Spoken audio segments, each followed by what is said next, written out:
Okay, so it's day 13, and yesterday we spoke about a famous Irish philosopher called Edmund Burke, who once wrote, the greatest danger is that good people do nothing. And I'm sitting with two people who definitely do nothing. Because I'm sitting with Dorian Rhys-Jones and Russell Short, who are teachers at the British International School Riyadh in Saudi Arabia. And you may hear in the background some young voices because they brought with them about a dozen of their Gold International Award students to spend part of our last night in the desert with us before we arrive in Riyadh tomorrow. And so I'd just like to ask both of you, really, because you're both teachers, you've got really, really busy loads at school with teaching, lesson preparation, marking. It's the easiest thing in the world to say, that's my job and I'm not going to do any more. But I know you guys take an extra step, and you take young people out of doors, overseeing the International Award, giving them all sorts of opportunities. So I just wanted to ask, first of all, why do you do it when it involves you giving up weekends and precious time? Why do you do what you do, Dorian? I grew up in North Wales. I was very fortunate to be able to access the outdoors every day, mountains, Snowdonia, and teaching here in Riyadh. It's staggering to see how many of the children don't actually connect with the outdoors in the same way that I did when I was younger. And I just think it's so important that the young people get a chance to go out and experience resilience and teamwork and bonding outdoors and connecting more with nature, really. I think it's really important in life. Yeah, I was one of those young people when I was at school. I was totally disengaged with school, and it was a teacher like you giving up time at weekends that just gave me a bit of direction in my life. And it sounds so easy for someone to do it, but actually the reality is it's a lot of flipping hard work. So kudos to you for. You might not have a statue built of you in Bristol or Boston like Edmund Burke does, but you deserve one, Dorian. And Russell, what motivates you to do what you do and give the young people this opportunity?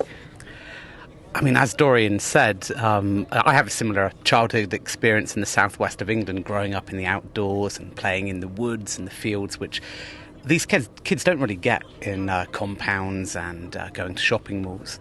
But I think really it's about seeing them grow and seeing them learn, because in the classroom, of course, you have a relationship with these students.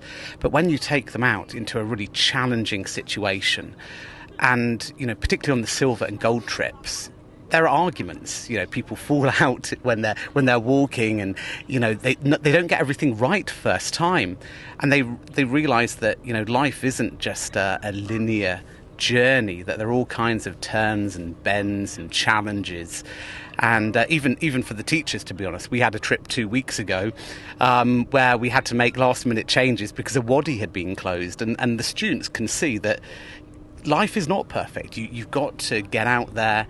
You've got to see these challenges and work through them. And at the end of it, the students, when they're talking to each other, the enthusiasm they have and what they've learned, it motivates us as teachers. I mean, you can see how much they've come on. So I think that's a huge motivating factor for all of us that are involved. Yeah, good for you. That's fantastic. And I think when we look back to the launch with Princess Anne in London on September the 27th, we had, I think, a gentleman called John May there, who's the chief executive of the International Award. And am I right in thinking the International Award is the overseas equivalent of the Duke of Edinburgh Award, isn't it? Because I think he told me that I was blown away. He said over 1 million people are involved in the International Award around the world. So how many students have you got involved in it in Riyadh? We've got about 75 doing bronze, about 56 doing silver, and around 15 doing gold. So almost 150 in total. And that's in years 10, 11, 12 and 13. Wow, that's fantastic. And Dorian, when you spend time with these students at weekends, what difference do you see a difference back in the classroom with those kids? Have they got a different relationship with you? I'm in a different position because I teach the primary school at the moment. So for me, it's been great getting to know the senior school students.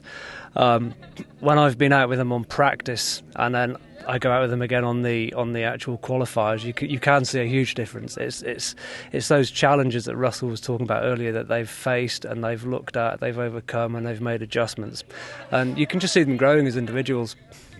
Yeah, we did a little recording earlier about resilience, and in my naivety, I always think that people of Philby's day, the guy we're following, were much tougher than young people today. You think of Shackleton and Philby and Scott, but they were the outliers, and you've still got extreme athletes today doing stuff. And the argument of a guy called Joe Owen was that people are as resilient today, but the world around us has changed, and the stable pillars of life from 1917, family, a job for life, probably, all that's gone, and young people having to juggle with a hugely uncertain world. So you could argue are even more resilient possibly than the sort of superheroes that I hold up, like Philby and Shackleton and Scott and the like. Change is much quicker now, I think.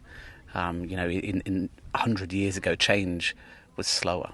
Now it's constantly evolving, and these students, when they go into the job market in 5-10 years and their careers, the world will be unrecognisable. Yeah, I agree, but what difference do you think coming outdoors? So we're sitting in the middle of a gravel plain now. There's one tree in about 20 square miles. We're sitting underneath it. What difference does it make coming outdoors? How do you think that makes a difference to how we prepare these kids for the future? Why can't they learn all this in the classroom from a PowerPoint or staring at a laptop? Well, they need a place where there's no structure. They don't have to follow instructions it's like painting by numbers. I remember seeing an art activity in school a long time ago where the teacher asked them to be creative and do a picture, and then gave them the paint by numbers to do, and they had to use the right colours in the right spots.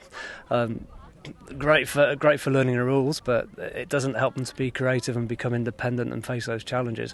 Like, for example, a lot of them, when we take their mobile phones off them when we go out into the desert, what? No mobile phone? But then you see them actually learning to communicate and talk to each other in ways that they wouldn't do if they were sitting there in front of their mobile phone, making their decisions and just talking and interacting. Yeah. Life. Yeah. It's amazing how these things that are age to communication stop communication, isn't it? It's great. And it's experience as well.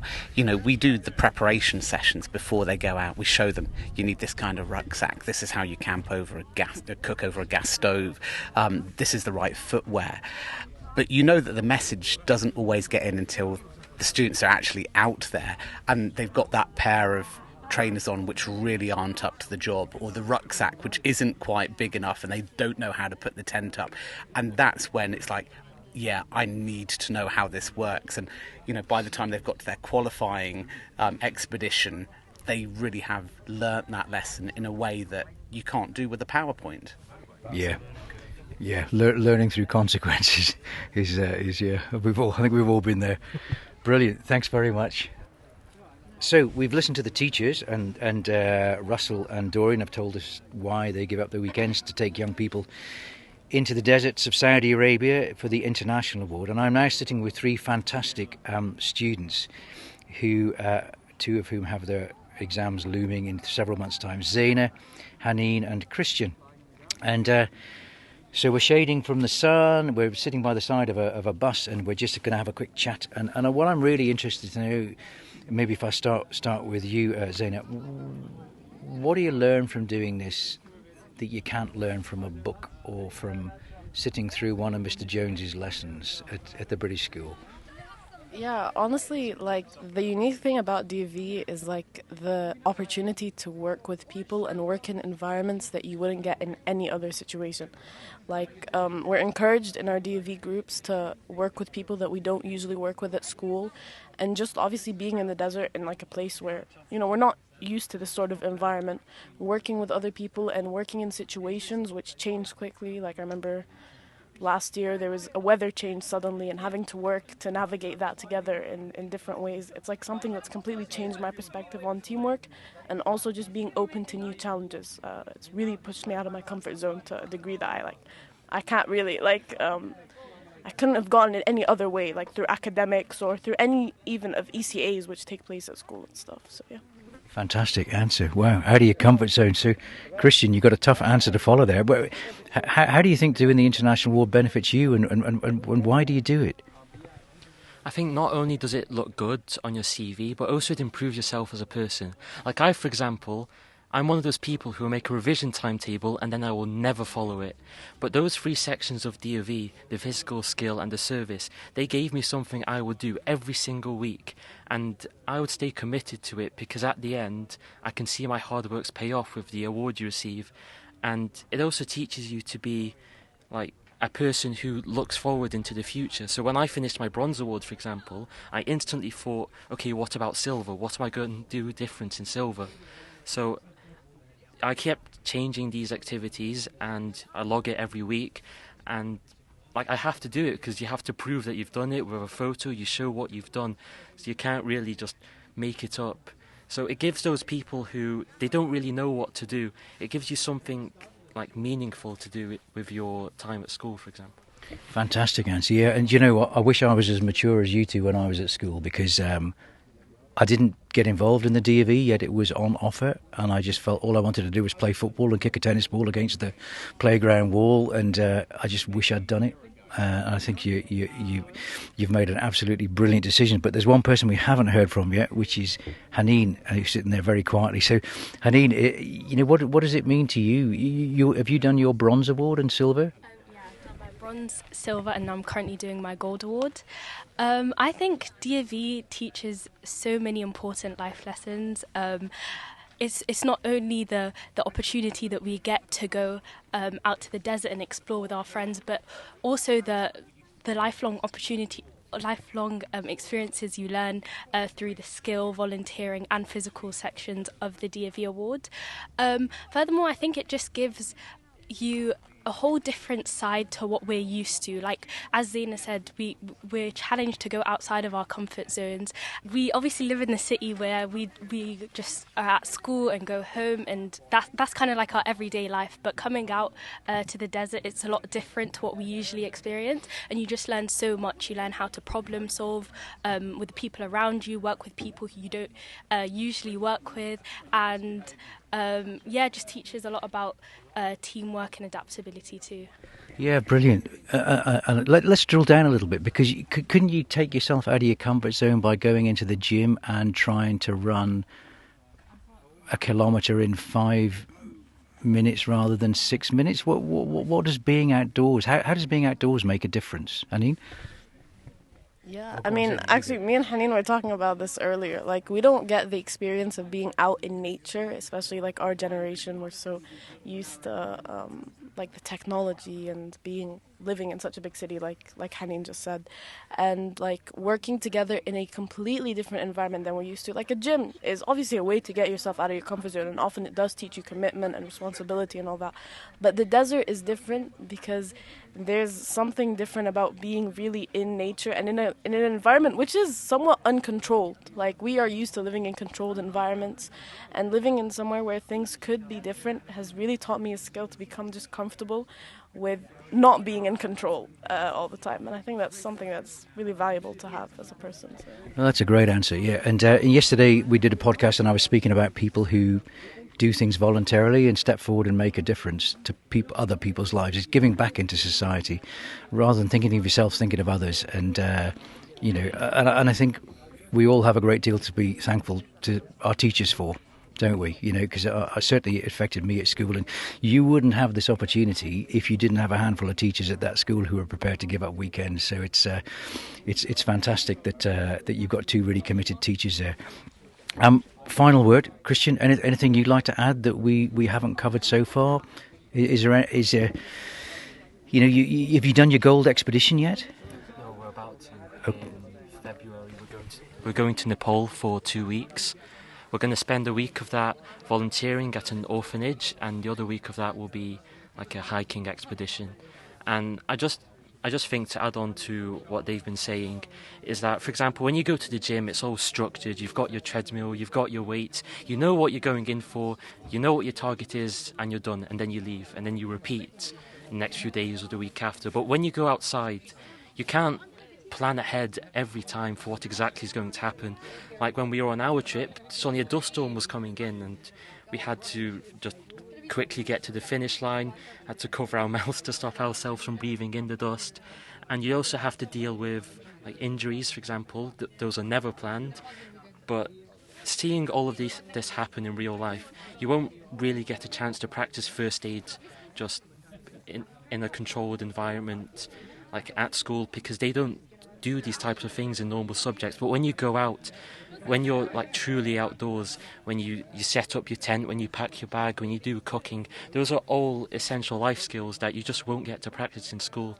So I think for every young person, doing this award is pretty much essential, because, for example, volunteering, there are some things that will never get done if there weren't people volunteering to do it.